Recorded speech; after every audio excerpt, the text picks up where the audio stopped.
Bangladeshi high commission में पाकिस्तान के ISI की ढाका सेल के बाद मुनीर नई साजिश रच रहा है। पाकिस्तान के हाई कमिश्नर की यूनुस से मुलाकात, ढाका के स्टेट गेस्ट हाउस में दोनों के बीच मुलाकात हुई। ये तस्वीरें देखिए। द्विपक्षीय संबंधों को मजबूत करने को लेकर चर्चा हुई है। जनवरी से ढाका कराची के बीच शुरू होगी डायरेक्ट फ्लाइट।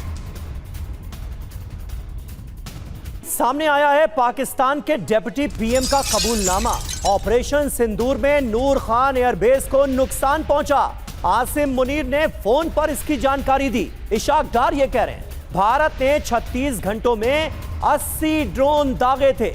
इशाक डार ये कहते हुए नजर आ रहे हैं तो ऑपरेशन सिंदूर का खौफ रह रहकर पाकिस्तान के हुक्मरानों की जुबान पर आता नजर आ रहा है। इशाक डार कह रहे हैं कि भारत ने 36 घंटों में 80 ड्रोन दागे। कल ही हमने आपको सुनाया था पाकिस्तान के राष्ट्रपति आसिफ अली जरदारी का बयान, जिसमें वो कह रहे थे कि जब ऑपरेशन सिंदूर शुरू हुआ तो उनकी सेना ने उन्हें राय दी कि वो बंकर में जाकर छिप जाएं।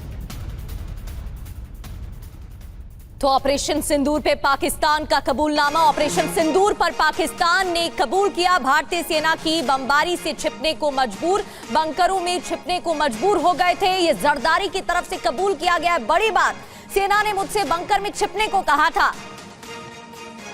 तो सुना आपने जरदारी क्या कह रहे हैं। दरअसल ऑपरेशन सिंदूर के वक्त पाकिस्तान के हुक्मरान किस कदर खौफ में थे, कैसे भय में थे, इसको वो सीधे सीधे बयां करते हुए नजर आ रहे हैं। आसिफ अली जरदारी कहते हैं कि जब हमला हुआ हम बंकर में छिपे, मुनीर की सेना ने बंकर में भेजा, उनको भी ये कहा गया। सोचिए, पाकिस्तान के राष्ट्रपति को वहां की सेना की तरफ से यह बताया गया, वहां की सेना के चीफ की तरफ से बताया गया कि ऑपरेशन सिंदूर चल रहा है, भारत की तरफ से हमले हो रहे हैं, जाइए छुप जाइए बंकर में। यह आलम था खौफ का।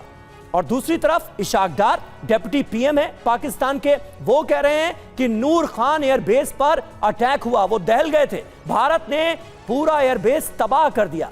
आप याद कीजिए, इसी नूर खान एयरबेस पर हमले की बात को पहले यही पाकिस्तान एक्सेप्ट नहीं करता था और आज बड़े बड़े नेता मान रहे हैं कि ऑपरेशन सिंदूर में भारत की वीर सेना ने कैसा सबक सिखाया था पाकिस्तान की सेना को।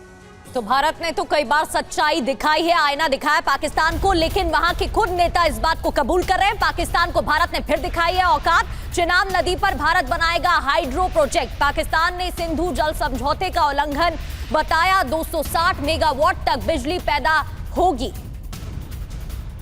तो एक और बड़ी खबर ये कि अब चिनाब नदी पर भारत हाइड्रो प्रोजेक्ट तैयार करेगा, हाइड्रो प्रोजेक्ट बनाएगा। तो एक के बाद एक झटके पाकिस्तान को लगातार लग रहे हैं।